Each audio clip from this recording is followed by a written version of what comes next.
E estamos de volta com o BBcast, seu podcast de automobilismo e outros nerds. No episódio de hoje vamos falar sobre o retorno definitivo deste ano da Fórmula E. E aqui comigo estamos com a Cíntia Venâncio. Boa noite, Cíntia. Oi, Rubens. Oi, todo mundo que está ouvindo o BBcast. Finalmente estamos de volta, felizes e preocupados ao mesmo tempo, mas vamos lá, né? E aqui conosco também está o Sérgio Milano. Bem-vindo, Sérgio. Salve, Rubens. Salve, Cíntia, Débora e demais ouvintes do Boletim do Paddock, de volta para falar da Fórmula E, que agora vai fazer o festival alemão, não é o Oktoberfest, mas vai ser o festival alemão da Fórmula E, para comprar e para ajudar a cumprir a temporada, e vamos falar sobre isso, mais assuntos. Exatamente, aqui conosco, pela primeira vez falando de Fórmula E, está a Débora. Bem-vinda, Débora. Olá, amigos, sejam bem-vindos ao mais este podcast. Estou feliz em estar aqui participando e obrigada por me receberem aqui, já que eu tô em outras áreas e agora eu vou começar aqui a falar um pouquinho mais também da Fórmula E. Agora vai para o elétrico da força. Boa. É bom porque eu sempre insisti muito que ela participasse e agora vai ser legal porque a Débora sempre tá antenada aí nos que tá acontecendo na Fórmula E, vai nos auxiliar bastante, principalmente com as minhas falhas, né, porque eu sou o menos antenado de todos, mas vamos lá, vamos à gravação aí do 101º BBcast, conseguimos Rompemos passar. a barreira do 100. Rompemos a barreira do 100, foi excelente. Uma festa hoje, hein? Que ouçam, com certeza, hoje tá sendo um excelente dia e vamos, grande dia, né, como diria aquele não filósofo, filosofador, mas a ideia é seguir com as festividades e vamos hoje agradecer nossos apoiadores, aqueles que auxiliam o Boletim Paddock através de financiamento coletivo e contínuo do Apoies. Bom, e são eles: Ricardo Bannerman, Maia Barbosa, Elezer Teixeira, Luiz Félix, Arthur Felipe, Rafael Celone, Will Mesquita, Antônio Santos, Rogério Flander, Helena Lisboa, Cássio Machado, Carlos Delvado, Bruno Vale, Eric Nemes, Bruno Shinozaki, Alberto Xavier, Will Bueno, Ricardo Silva, Beto Corrêa, Fabrício Cavalcante, Arthur Apóstolo, Sérgio Milano, Melquiades Veloso, Micael Souza, Ezequiel Bale, Silvio Messi, Rafael Arilho, Rafael Carvalho, Fábio Ramiro, Lauro Vizentim, Maria Ângelo, Thaís Costa, Rafa Catelan, Jânica Zalleck, sempre confundo o sobrenome da Gia, desculpa Gia, não me bata, e por fim, não menos importante, o mais belo de todos, Carlos Eduardo Valese. Muito obrigado a todos os apoiadores e nosso agradecimento e demonstrando que nós vamos seguir com os trabalhos, principalmente com a Fórmula E, que é um BBcast aqui que a gente faz desde o início aí dessa temporada, e desde a temporada passada nós demos umas visitadas e alguns repliques. E bom, vamos dar continuidade, principalmente agora que ela cantou aí a bola, que vai fazer mais algumas etapas esse ano e pretendemos e aguardamos novos anúncios, né, de novas etapas aí até o final do ano.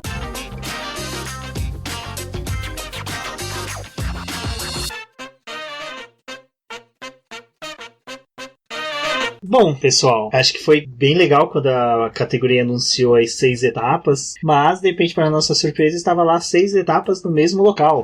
Eu acho que eles vão pegar e vão cobrir com uma cúpula de vidro, fazer uma redoma sobre o aeroporto lá de Berlim, prender todos os participantes da categoria lá dentro, realizar a prova de forma segura, principalmente a Fórmula E, que desde o começo, quando teve a pandemia, foi a primeira categoria que anunciou, pelo menos de forma mais consistente, sempre apresentou ótimas respostas aos questionamentos quanto à continuidade do calendário. Foi uma coisa que eu, o Sérgio e a Cíntia falamos bastante aqui nos BBcast passados sobre isso, sobre a Fórmula E ter tido esse destaque de ter sido a categoria que apresentava as melhores respostas mais rápidas a questionamentos como continuidade do calendário, como seria enfrentar a pandemia. Algumas coisas ficaram meio obscuras, mas vamos chamar o Sérgio Milani agora para falar 6 corridas, Milani, em Berlim, aquela que a gente falava sempre que era o EPRIX, que tá para a Fórmula E, assim como o Mônaco tá para a Fórmula 1 e ao Le Mans tá para a WEC, né, e a 500 milhas para a Indy. Berlim tá se mostrando ser um dos locais mais importantes para a Fórmula E. Sim, eu sou dessa linha,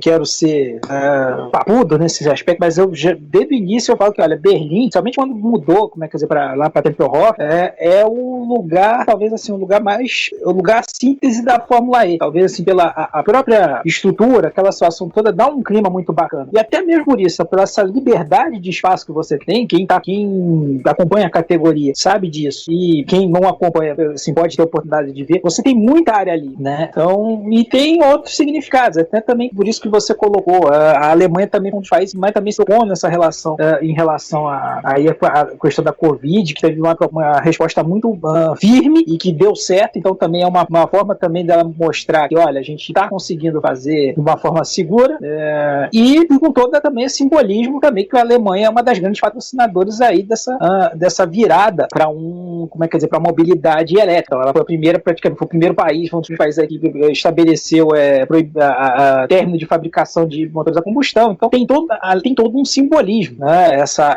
escolha, e sem contar, vamos combinar, você tem aí, você também tem duas das gigantes envolvidas aí, você vai pegar a Audi e a Mercedes, que são marcas alemãs, então nada mais justo, né? Que também tem essa situação. Tanto que até que se você for pegar, acho que no ano passado, no ano retrasado, você tinha algumas áreas da arquibancada dedicadas a patrocinadores da Audi, então você também tem todo esse simbolismo. Então acho que é importante, a gente até comentando aqui, né, na resenha antes aqui da gravação, vamos ver o que eles vão fazer em relação ao traçado, porque o traçado original já é bem interessante, já tem essa coisa do espaço, já permite você ter pista larga, então permite você fazer muito traçado, tem muita possibilidade de trajetórias, o que aí também permite muita ultrapassagem, e o que eles vão inventar, né? O receio, como a gente tava brincando aqui, é colocar, você sair coalhando chicane no traçado. A Fórmula E gosta de uma chicane, mas eu tô animado, acho que foi uma solução interessante para terminar, para concluir o campeonato de uma forma digna. O campeonato tá muito bacana e assim, e também, né, como diria aquele zagueirinho também, zagueirinho no final de um 7-1, eu só queria dar alegria pro meu povo, né? Então é uma forma também de movimentar para entrar na loucura aí de automobilística, que não só para quem gosta da Fórmula E, mas quem gosta de velocidade em geral. Julho e agosto serão meses que prometem assim uma enxurrada de corridas. Já estão aí, né, junto à Fórmula E nesse bolo. Eu acompanho o que o Milani disse. Eu acho que foi bem-vindo eles fazerem essas corridas agora em Berlim, até porque era aquele rumor que no começo deixou a gente apreensivo, porque fazer várias corridas no mesmo local a princípio não parece interessante, mas quando eles colocam essa proposta de mudar o layout do circuito, pode trazer uma dinâmica legal. E assim, eu espero que eles realmente mudem o layout desse circuito, porque se é realmente para fazer as equipes pensarem em estratégias e lidar com possibilidades, que tenha realmente uma diferença entre esses layouts e que ela seja expressiva. Mesmo com o fato de colocar mais chicane, a gente sabe que é ali que pode acontecer os acidentes e problemas, então também deixa as equipes apreensivas de você talvez não ter um piloto completando a corrida porque aconteceu algum incidente ali. Mas assim, de todas as decisões que a Fórmula E teve e dela ter demorado para poder se posicionar quanto retornar o calendário, eles até tinham falado que dependendo de como fosse, se não fosse seguro, que eles realmente não iam terminar essa temporada, que era melhor investir na próxima e apostar em não ficar fazendo tantas viagens e usar um lugar que eles podem modificar e fazer provas expressivas. Eu achei interessante. É um campeonato que realmente, como o Milani falou, estava sendo super disputado e a gente quer ver a final desse campeonato, então ver esse retorno me parece algo muito bem-vindo. Eu concordo com vocês, assim, eu tô naquela, né, eu queria que voltasse agora, não exatamente, mas vai voltar, então vamos aproveitar, né, vamos acompanhar, que nem a Fórmula 1.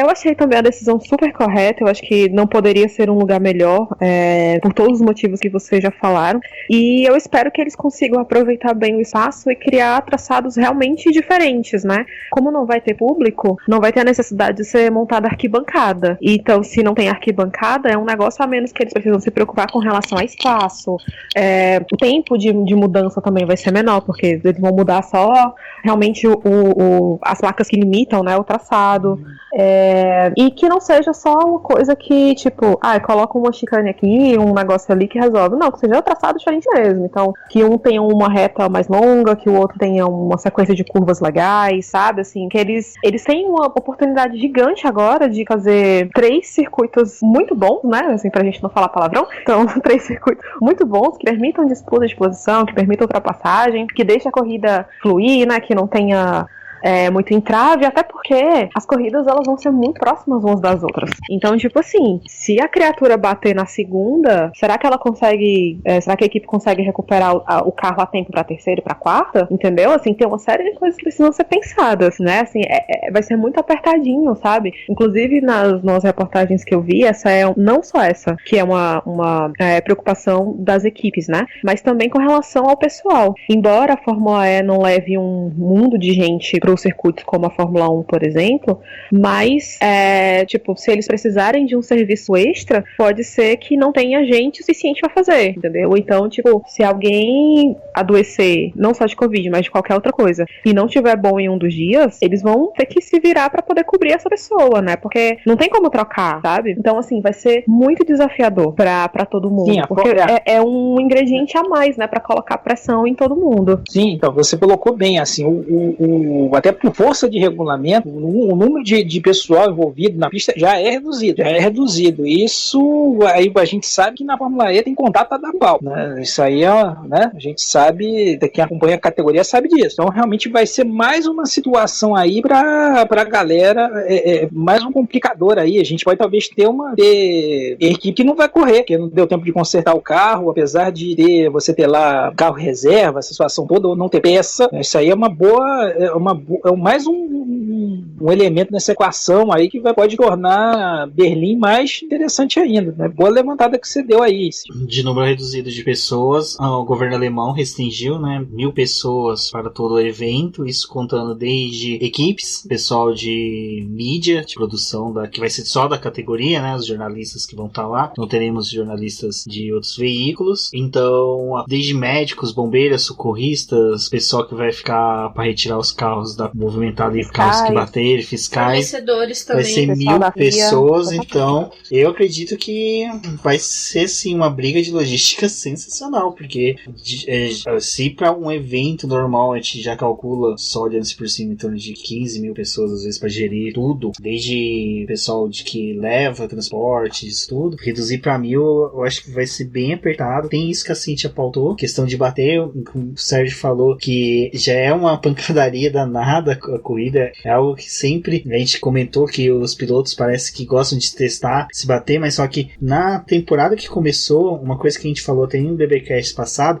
que estava sendo uma das temporadas em que o pessoal realmente estava muito mais nessa de terminar a corrida do que disputar uma posição e correr o risco de terminar a prova ali naquele momento, bater. Eu acho que uma situação que a gente viu não foi em decorrência da disputa, mas só que acabou ocasionando uma situação ruim para os pilotos, foi o Massa e o Mortara, salvo engano, foi no Chile em que o Mortara e o Massa disputaram uma posição, o Mortara acabou batendo no Massa, mesmo, isso aí. E o Massa caiu posições e no final o Mortara acabou quebrando o carro. Então eu acho que discussões até mesmo de ordens de equipe devem aumentar bastante nessa final de temporadas aí. Eu acho que o pessoal vai ter muito rádio aí de pedir para um ou outro aí a se acalmar, ficar mais tranquilo.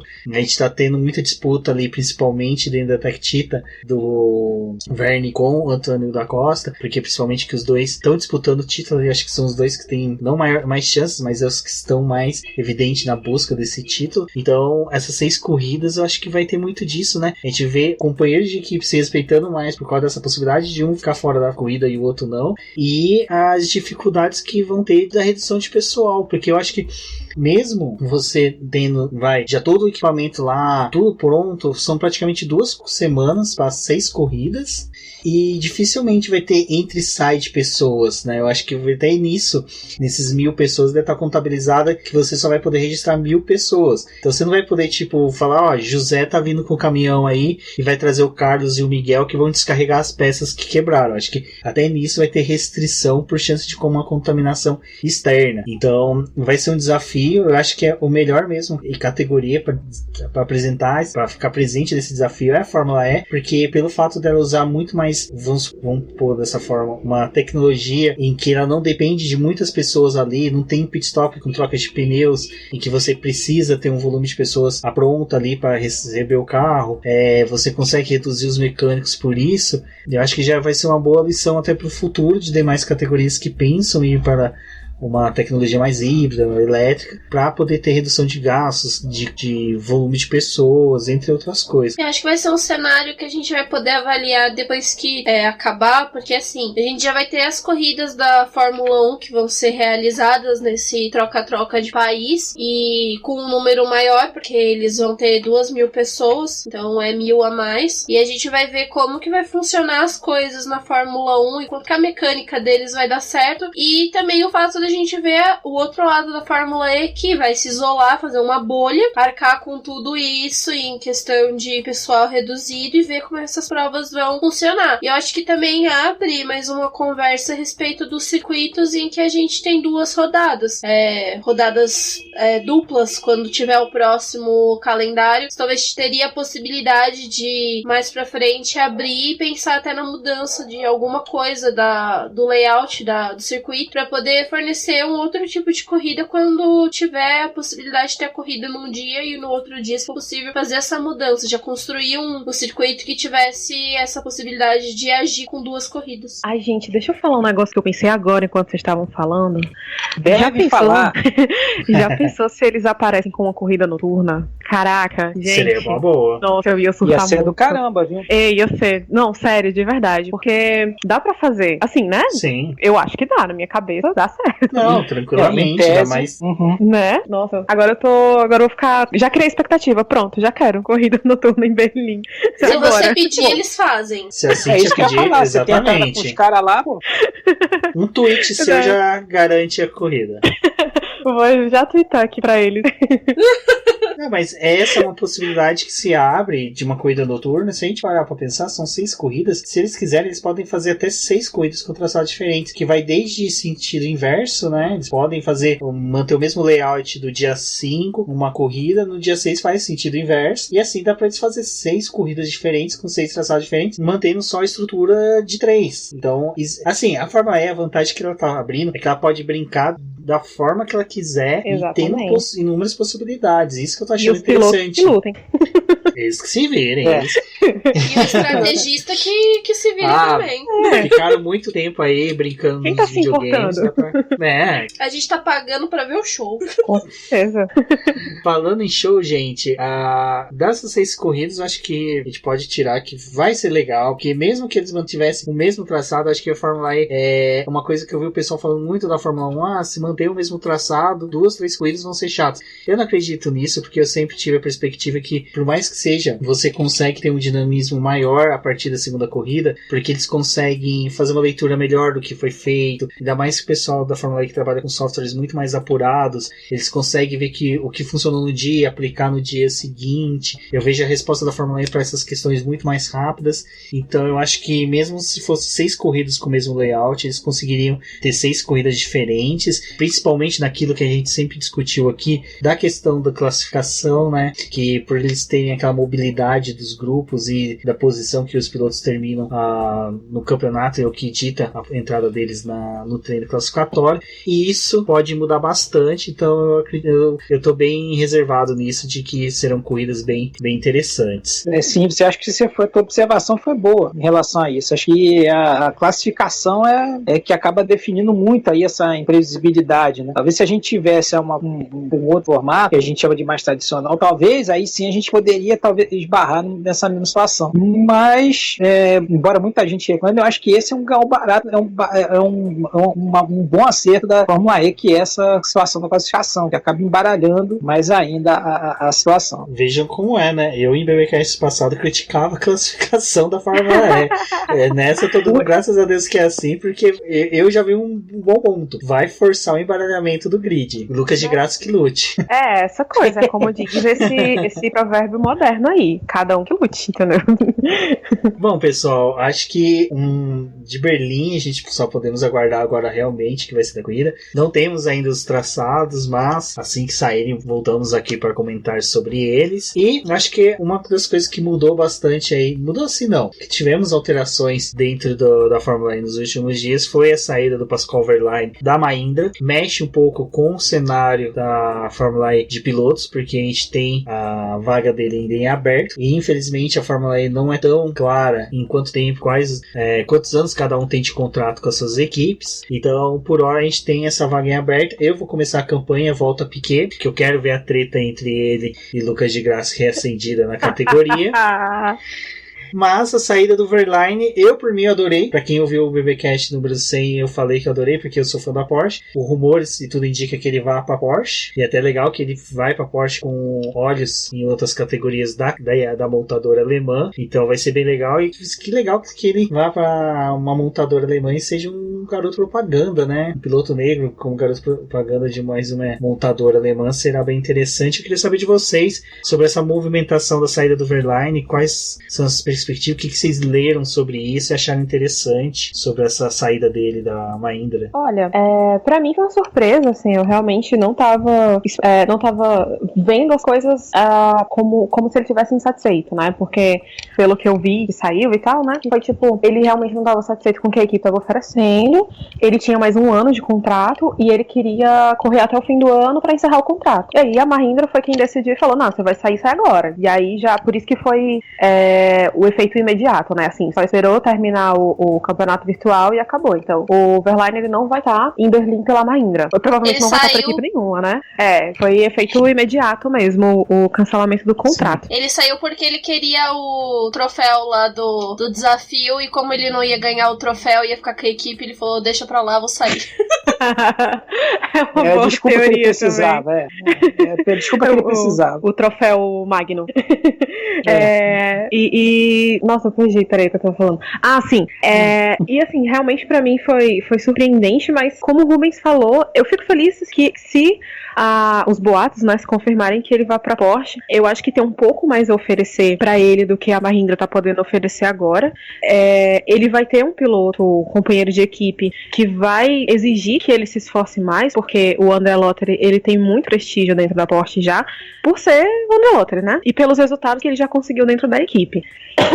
Ele realmente deve entrar no lugar do Neil Gianni, que como a gente já falou aqui várias vezes, não conseguiu entregar. Assim, a realidade é essa. Por mais que a gente torça pra que ele evolua um pouco, e por mais que ele tenha até conseguido andar bem no campeonato virtual, mas é um campeonato virtual, né? Assim, o que realmente importa mesmo pra categoria é o campeonato real, é carro na pista e piloto pelo menos pontuando.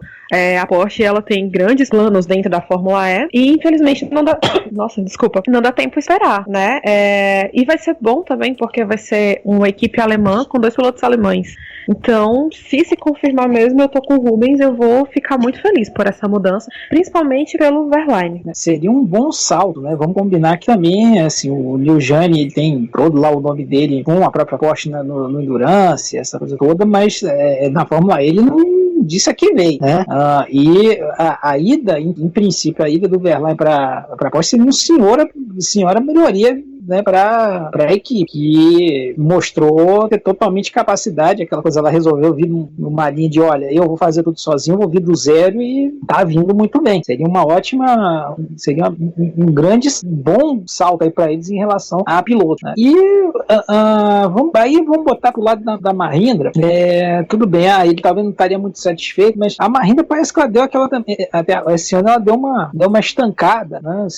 Ela estava sempre ali na frente, ela estava vindo e tal, disputando o título. Nessa temporada ela deu o próprio lá, o Gil veio também, fala, não, agora esse ano é meu ano, e não tá acontecendo nada. Tudo bem também que, né, o D'Ambrosio e o Verlaine também andaram metendo um pouco os pés pelas mãos, mas no geral tá sendo uma verdadeira água de salsicha. Então, mas talvez ele não tá vindo ali que não tá satisfeito, recebe o que a gente, né, tudo tá assim caminhando, ele recebe uma proposta de uma equipe de fábrica, e é uma Porsche, né, que você também tem todo um envolvimento em outras coisas, não tem, é meio que aquela coisa, não tem como não dizer não. Então, acho que ser um movimento bom para os dois lados, né? E a ver agora qual vai ser o movimento da Mahindra. Já dando um andamento aí para essa situação, de que movimento ela vai fazer. Se ela vai fazer um movimento agora de tapa-buraco, tá bom, eu vou colocar alguém aqui só para completar o campeonato, ou já faz como, por exemplo, que aí a gente vai até abordar, faz como a Audi, não, olha, o negócio é o seguinte, a gente vai já botar alguém aqui para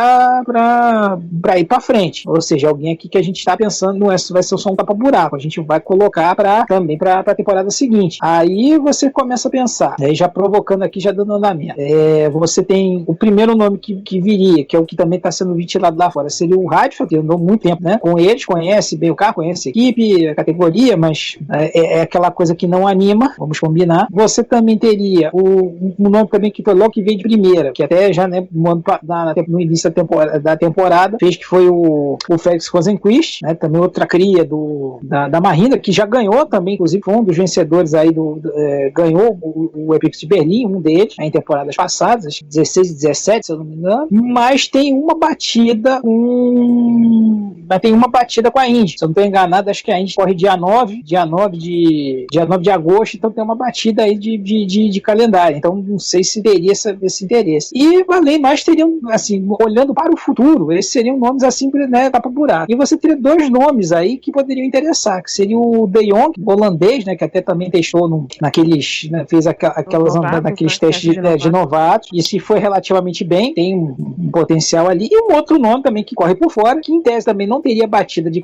calendário e que já mostrou interesse, seria o Pipo Derani. O Pipo Derani é um cara aí também que então andou, conhece, assim, tá aí tem um bom cartaz aí em relação a protótipo, fez também deixou uma boa impressão nos testes de novatos, também poderia ser uns nomes aí que poderiam aparecer nessa vaga da Mahindra. Tá correndo por fora, mas pode aparecer. Olha, a campanha pelo Pipo Derani pra gente poder ver o Zé Mário, fotógrafo, retornando pra cobrir o Zebrix, porque o Zé Mário, pra quem acompanha ele nas redes sociais, sempre dá um feedback bem bacana de como é a cobertura que ele faz. Exato, puxa essas duas hashtags aí, volta Nelson e bota Derani na Mahindra. Faz igual no tênis esportiva, joga no duplo. Se a gente parar pra pensar, a Mahindra tá com 2 vagas, né? Porque, diga-se de passagem, o menino do Ambrosio aquelas coisas. Eu ia dar uma pincelada nisso agora, né? Que de repente entram os dois que o Melanie falou, né? Que assim, é como se o D'Ambrosio ele não fosse exatamente uma unanimidade dentro da equipe. E aquela coisa, né, assim, piloto, mais de 30 anos, para continuar você tem que ter um retorno maior, enfim, porque querendo ou não, né, a carreira de piloto ela é muito curta. E aquela coisa, gente, as equipes, elas não, assim, ninguém tá em condição de jogar dinheiro fora, né, de investir no que não tá dando resultado, e dentro do automobilismo principalmente, porque são investimentos caros, né, então eles precisam de pilotos que deem retorno, e se os pilotos não dão retorno, infelizmente eles acabam sendo gentilmente convidados a correr em outro lugar. e isso pode levar a muitas mudanças para a próxima temporada, né? Eu sei que a gente não tinha colocado exatamente isso na pauta, mas para a próxima temporada pode haver assim uma dança de cadeiras interessante em outras equipes, né? Tipo Virgin, Mahindra, a Porsche deve confirmar agora, mas a própria Mercedes também, assim, dependendo de como for agora esse finalzinho de temporada, deve acontecer muitas mudanças boas e não tão boas pro ano que vem. Aquilo que a gente falou quando teve os testes dos novatos, né? Além de só nos novatos, a gente tinha uma categoria a mais. Então, acho que quem é piloto titular tem que começar a olhar bastante ali pra essa galera que tá chegando. Porque só tem fera ali, só tem pessoal bom. Eu acho que seria uma boa aí também sonharmos com algumas meninas abocanhando essa vaga, né? Porque nós tivemos ali nos testes de novato algumas meninas que tiveram bons desempenhos. E quem sabe aí possa surgir uma pilota pra próxima temporada. Mas vamos agora. Pode acontecer. E vamos torcer para que aconteçam coisas boas, como aconteceu na Audi, que chutou o Daniel, aquele rapaz que teve uma experiência, teve uma ideia sensacional que a gente já tratou aqui, principalmente no nosso PBcast solo da Cíntia. Se você quer uma amostra do que é uma pessoa com total raiva de outra pessoa, ouça aquele podcast, porque a Cíntia conseguiu dar voz a todas as pessoas que odiou a ideia do menino Daniel, que foi convidado. Esse conseguiu uma proeza que nem o Stroll conseguiu até agora, que foi se retirar da equipe do próprio pai, né? A gente não sabe também se der voz mas também pro Stroll muito, ele não consegue essa proeza. É que o Stroll é aquele que nunca tá confirmado, né, na equipe. Ele não... Nunca a gente sabe se ele vai estar lá, mas ele vai estar lá. Mas o Daniel, né, abriu a boca e... Abriu a boca não, né? Fez coisa errada e saiu pela porta da frente, vai.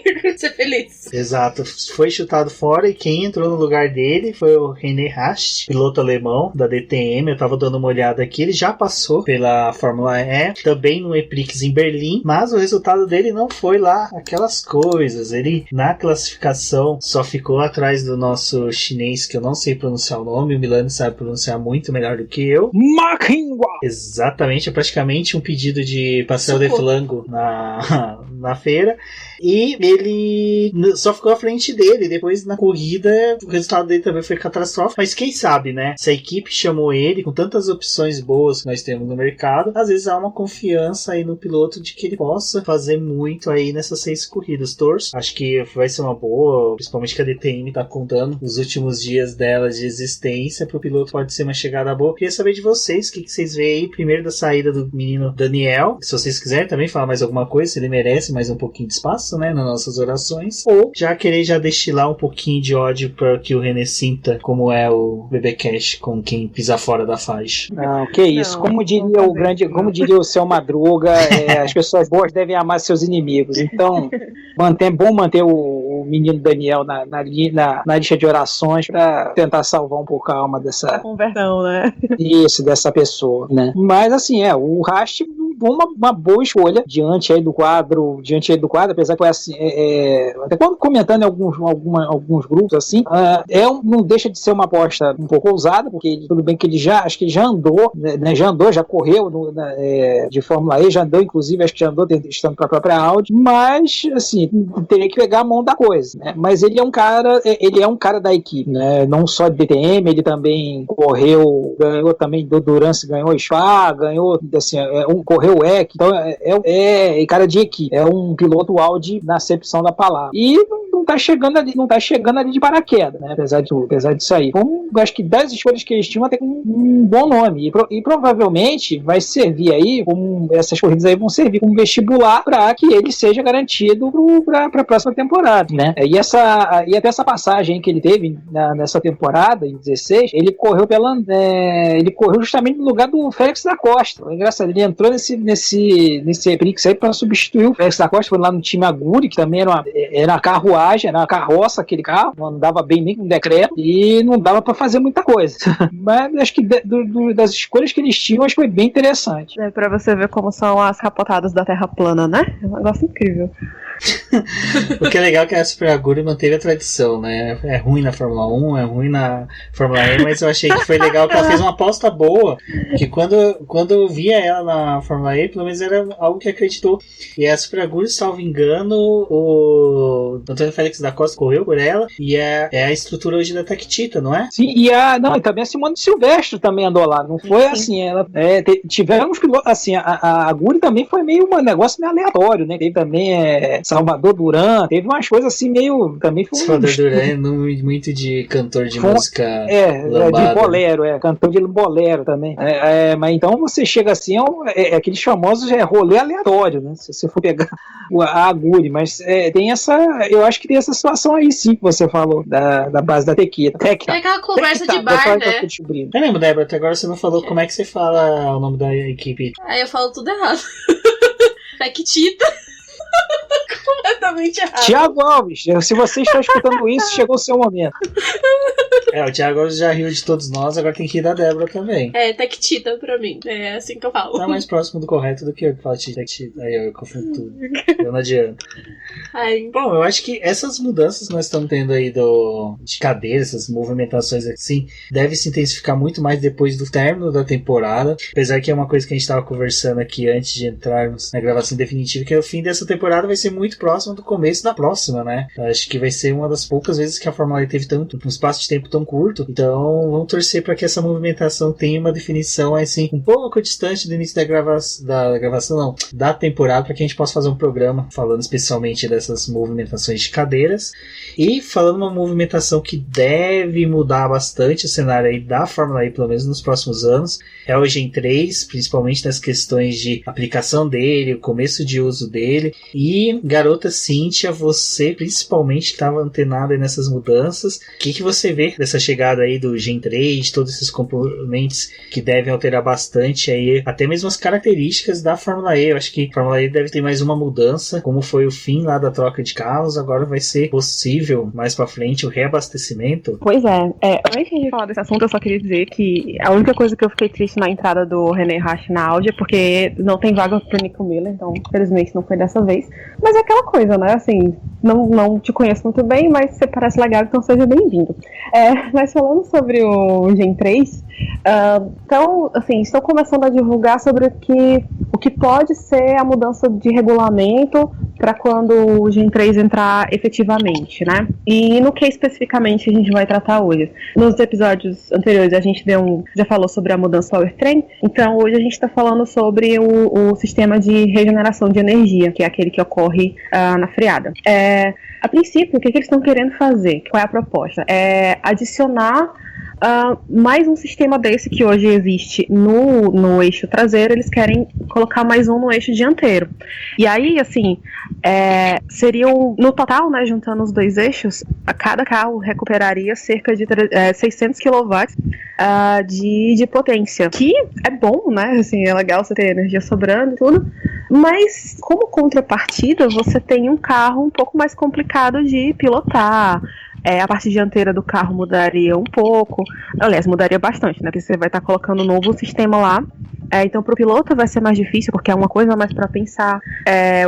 O peso do carro vai mudar, né? Então, assim, uma série de coisas. Inclusive, o custo que vai ser necessário empregar, né, nesse novo sistema, que é um custo não só de desenvolvimento da peça, do componente, mas, assim, custo com pessoa, com material, com peças de reposição, né? Enfim, toda uma série de coisas. Então, não foi oficialmente ainda homologado pela FIA, mas, assim, a discussão já tá, em torno disso já tá rolando.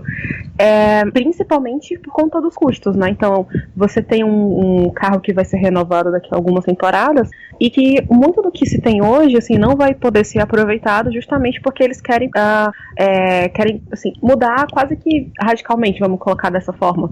E para isso, precisa de dinheiro, né? E a gente tá no momento, como eu já falei aqui, assim, o pessoal não tá podendo investir muito, né? Então vai ter que ser pensado, é uma coisa que precisa ser pensado com muita calma, mas como o Rubens falou, esse novo sistema ele permitiria que uma vontade, né, vamos colocar assim, do HAG e dos cabeças lá da Fórmula E é uma coisa que eles querem voltar já tem um tempo, que é o pit stop, e dessa vez seria possível fazer o pit stop com reabastecimento.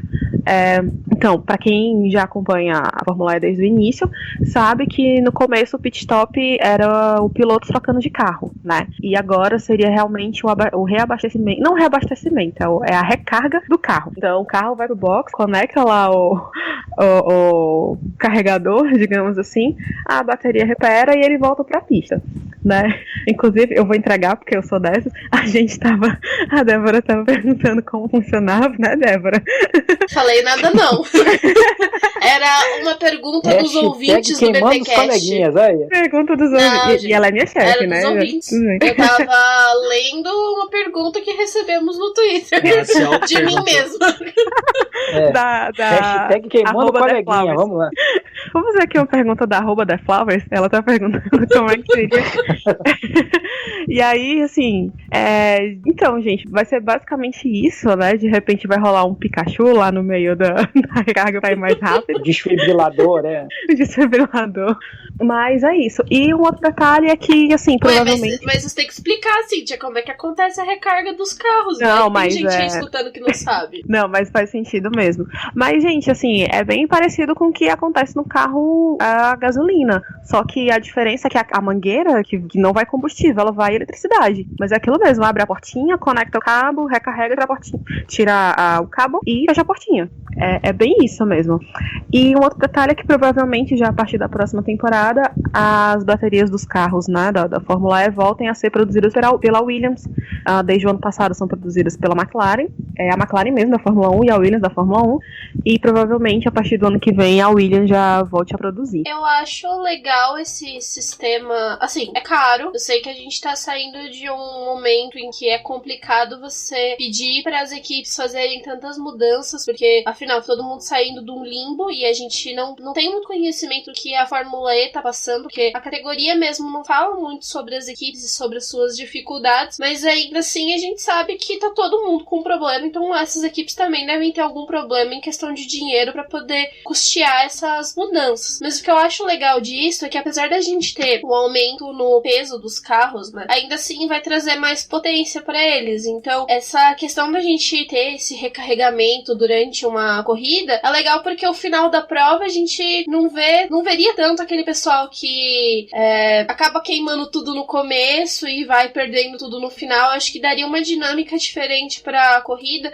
de você saber que o pessoal vai poder exigir mais dos carros em alguns momentos e trazer uma disputa maior. Então eu acho que é uma situação que é legal nesse sentido da competição, mas ainda assim é algo que tem que se pensar. Talvez passar por uma temporada com o carro, com as especificações que eles querem e que são mais importantes no primeiro momento, e trazer isso para uma segunda fase que seria modificar essas partes e trazer mais dinâmica para a corrida. Isso aí ainda até agora não tá claro, né, como é que vai ser isso. Se, por exemplo, vai ser como era na época da troca de carro, você tem uma janela de troca, ou isso ainda não tá claro como é que vai ser. Mas o importante é que, assim, que é o ponto, isso aí seria introduzido com uma nova geração, né, o novo carro, que também já está começando a ser pensado. Aí essa situação das baterias aí também entrariam no novo carro. Isso aí, como a Cíntia colocou bem, tá para ser anunciado, mas tudo está indicando que vai ser a parte da divisão da Williams que vai fornecer isso, só que é aquela coisa, é uma boa notícia que vem tarde, porque a Williams, ela vendeu, nessa forma dela tentar se reestruturar para essa temporada e para as vindouras, né, ela vendeu o controle da divisão de engenharia dela. Então, isso aí, hoje, como é que dizer, uma notícia bacana, mas que infelizmente para a Williams assim não vai ter tanto impacto, infelizmente. Eu quero saber qual que é o endereço da cigana que lê a mão da Claire Williams e dá conselhos pra ela, que eu quero evitar essa cigana. Porque, olha... Bom não tá. Porque, essa situação da Williams aí é sensacional, porque assim, a divisão de engenharia cresce, não sei, há vários anos ela cresce pra caramba. Já no ano passado, já estava representando já nos últimos anos cerca de 20% do faturamento. No ano passado já estava quase 40%, tudo bem que ajudou o fato de ter caído o faturamento da Fórmula 1, mas já respondia por quase 40% do grupo Williams. Aí o que ela faz lá, como é que essa coisa estava dando lucro, aí o que eles fazem para capitalizar? Vendem o controle da operação. É muito sagaz o negócio, mas enfim, isso aí já é coisa para outro podcast. Mas é interessante porque também novo sistema, né, abre brecha para mais potência. O Gen 2 já foi uma evolução, até assim, hoje em corrida, em termos de potência, a Fórmula E, uma pergunta que até muita gente faz, a Fórmula E se equivale ao que seria hoje a Fórmula 3 regional, ou também a W Series, e a Fórmula Renault, que é cerca de 270 cavalos. Então, por exemplo, com essa mudança aí desse novo sistema, com o Gen 3, você hoje, estamos falando, né, de padrões atuais, você estaria indo em corrida, indo para 400 cavalos. Hoje daria um pouco acima de um FIA Fórmula 3, né? Só pra gente lembrar, né, a escadinha que você tem hoje, Fórmula 1, Fórmula 2, a FIA Fórmula 3, aí tem a Fórmula 3 regional e Fórmula Renault, que são equivalentes, né? Agora também a W Series e a Fórmula 4, e a F4. Seria essa escadinha que a FIA tenta colocar pra galera fazer. Então a Fórmula E já daria um salto aí também em termos de velocidade, de potência. Então aí também é uma outra variante aí que a gente também tem que ver em relação não só a carro, a motores, mas também é aquela coisa, as pistas que a gente tem hoje, elas atenderiam esse aumento de potência, e a gente já vê tanta pista aí que o pessoal já hoje, na situação atual, já é um pouco pesado. Imagina então você tendo aí, que seria hoje, você tendo pelo menos aí mais 20, 30% de potência. Então é uma outra variante aí que a gente também tem que observar como é que vai ser tratado a categoria. Milani, mas é interessante isso de você ter mais potência no carro, até porque a próxima temporada da Fórmula E, ela já vai ser considerada mundial, né? Então é interessante você ter um carro com mais potência e mais equiparado, sei lá, a categorias que estão mais próximo do que seria a Fórmula 1, nesse traçado de Fórmula 2, Fórmula 3, já tá um passo a mais, principalmente com esse avanço que eles vão dar nessa questão de mundial. Sim, é um bom ponto. E também uma outra situação que você levantou, que era a questão do reabastecimento, esse também é um grande ponto. Como a Fórmula E também está sendo tratada como um grande laboratório, isso aí também é um grande ponto do carro elétrico. O pessoal reclama, uma das grandes coisas aí que é o seguinte, a velocidade de recarga das baterias. Você hoje tem sistemas que, tá bom, em 20 minutos, em 30 minutos eu recarrego 80% das baterias. Então isso aí também serviria como mais uma situação, que aí a gente até estava falando. O Gen 3, ele tem, em princípio, ele vai ter uma capacidade total de 600 kW.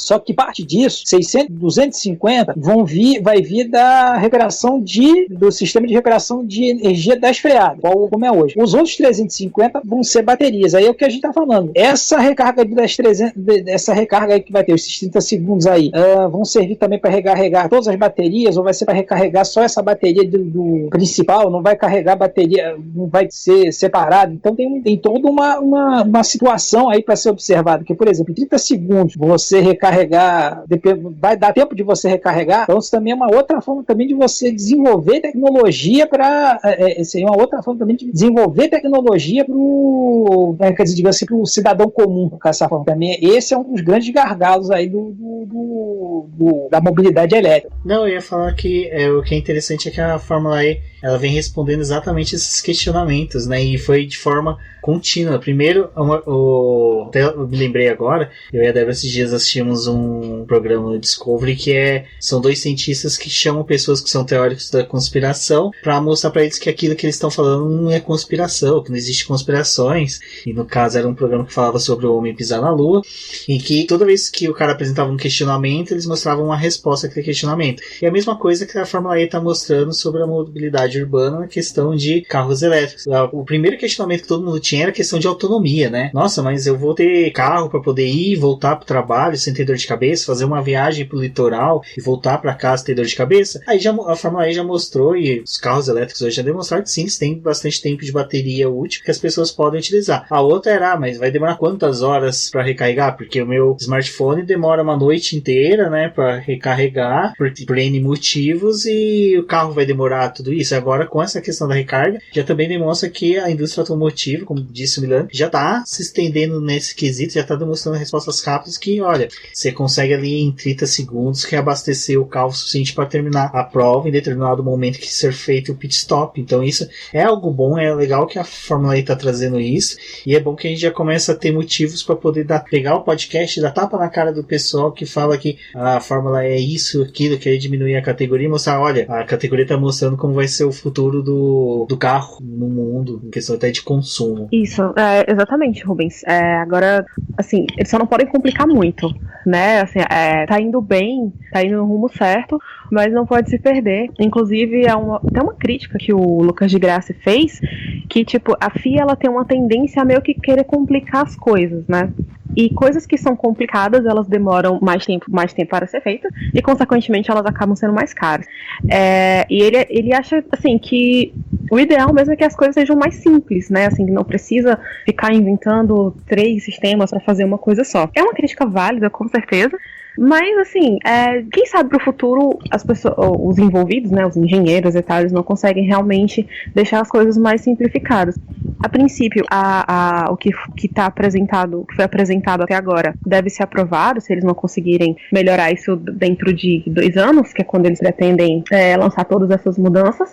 Mas fica aí o questionamento válido realmente, né? Que, tipo, por que investir em coisas caras se você pode fazer mais rápido? Coisa mais simples, né? Então, vamos ver se eles conseguem realmente fazer coisas mais simples, justamente para manter isso que o Rubens falou, assim, de continuar mostrando para as pessoas que carros elétricos, eles são viáveis, não só para competições, mas para pessoas comuns como eu, vocês que estão ouvindo, né? Então vamos torcer e acompanhar aí as nossas próximas mudanças. Bom, e falando já de mudanças, nós já tivemos um anúncio, como a Débora falou, que a Fórmula E a partir de 2021 será um campeonato mundial. E no dia 19 de junho nós tivemos a disponibilização do calendário, né, provisório ainda, porque há uma corrida ali que ainda tende a ser confirmada onde vai ser, e outras que também podem sair ou ser modificadas, entre outras coisas.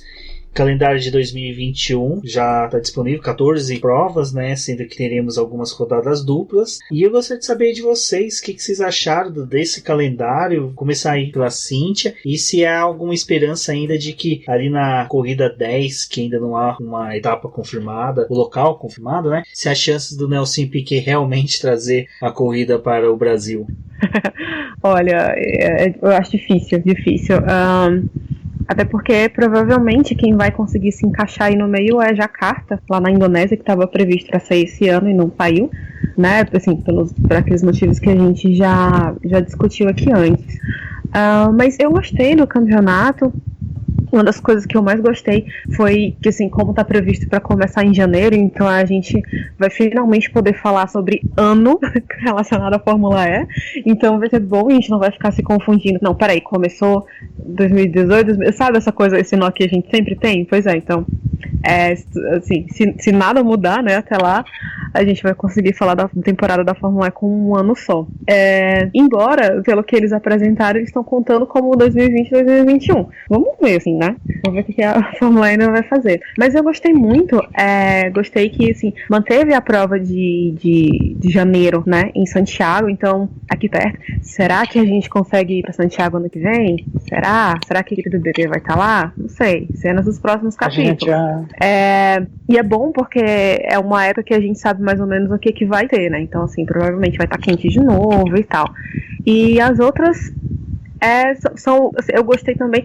Eu só achei interessante uma coisa que é tipo assim, o México tá marcado pro dia 13 de fevereiro. Uma semana depois eles têm que estar na Arábia Saudita, né? Então, é uma semana ou são 10 dias? Peraí que 10 dias, aí são 13 dias.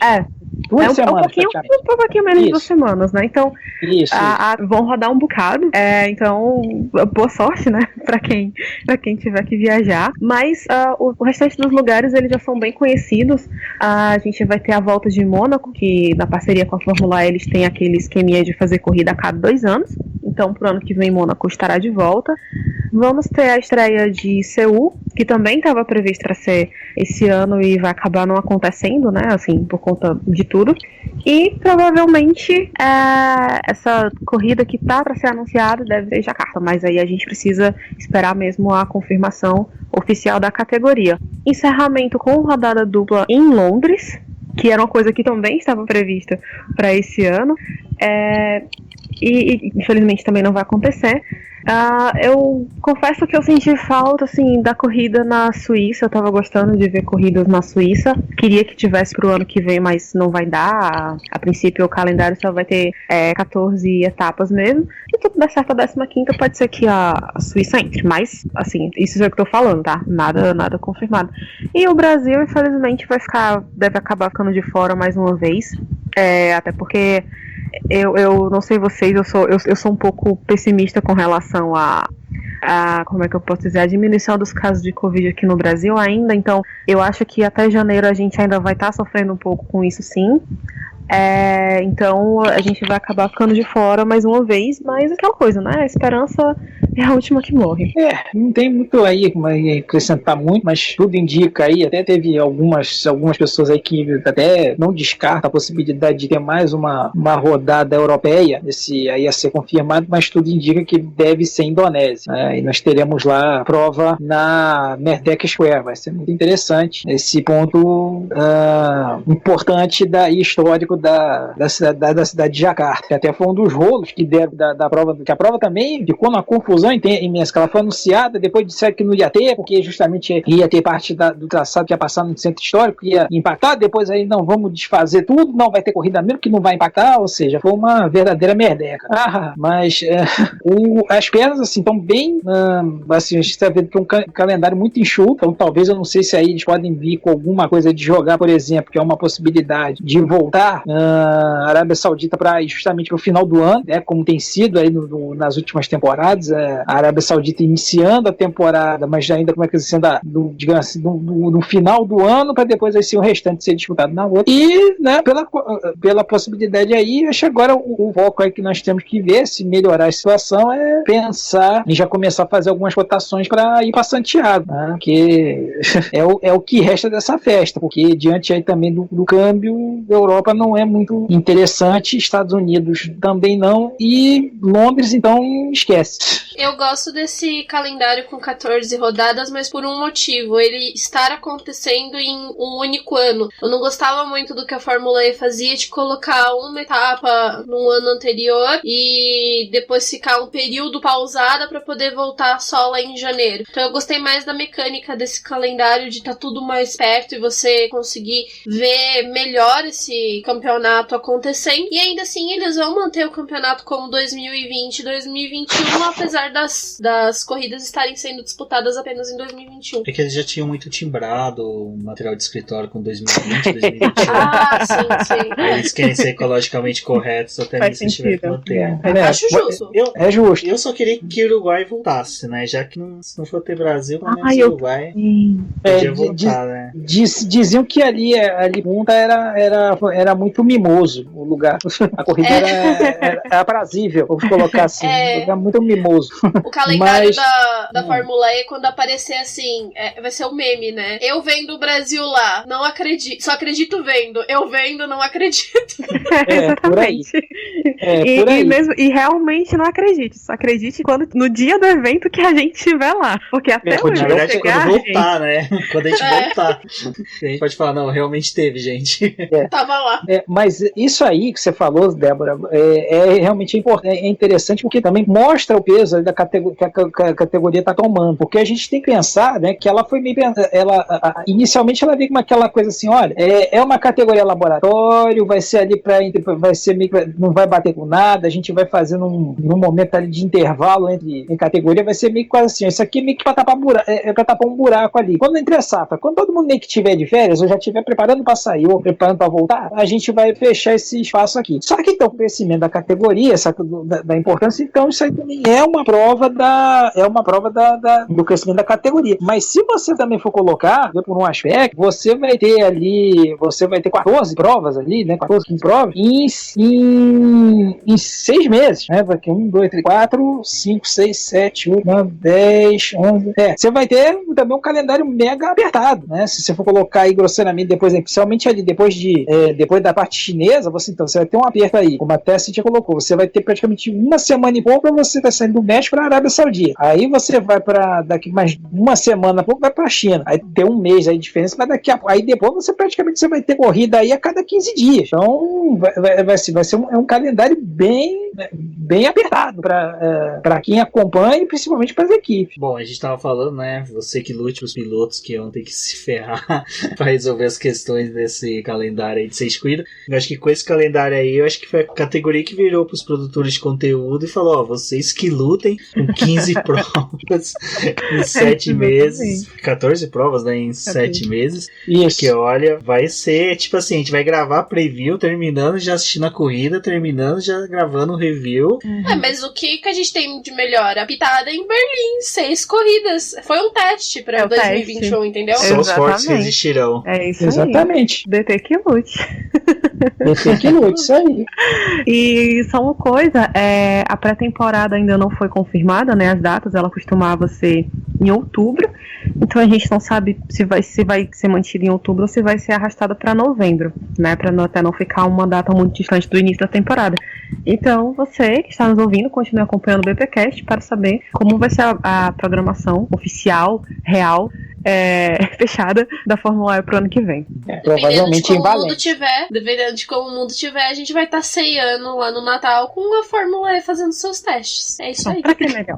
Bom, eu acho que foi isso. O retorno da Fórmula E está sendo bem-vinda. Eu acho que vai ser bem interessante vocês verem aí como vai ser nossos surtos, porque acompanhar a Fórmula E, acompanhar a Fórmula 1, Indy, ainda produzir conteúdo, vai ser bem legal, principalmente se você, ouvinte, falar com a gente, conversar com a gente nas redes sociais, principalmente no nosso projeto, eu, a Cintia, a Débora, o Sérgio aqui no BBcast, o Sérgio lá com o Escuderia Milani, agora tá estreando canal novo no YouTube, então vai ter o link aqui do canal dele no post desse episódio para vocês se inscreverem. Já tem 2 vídeos lá, já assistam, cobrem do Milani também, fale para ele fazer texto, porque ele tá sempre ligado aí nos mundo, principalmente questões econômicas das equipes, tá sempre bem inteirado dessas questões e tá sempre produzindo um excelente texto lá, o pessoal da F1 Mania, que são muitos queridos da gente. Então é isso, Fórmula E voltando. Eu agradeço a todos vocês que ouviram por aqui o BBcast. Também convido a todos, sempre que possível, conhecer nossa campanha no Apoia-se. E ouvindo o BBcast, compartilhe com os amigos, convide um amigo aí que você sabe que gosta de automobilismo a nos ouvir. Quem sabe aí aumentando a nossa comunidade, não venha outras novidades aí no decorrer do ano. Eu sou o Rubens GP Neto, eu fico por aqui. Um forte abraço a todos e até a próxima. Obrigado, gente. Vai lá, jovem. É que essa coisa, jovem já deixei de ser jovem.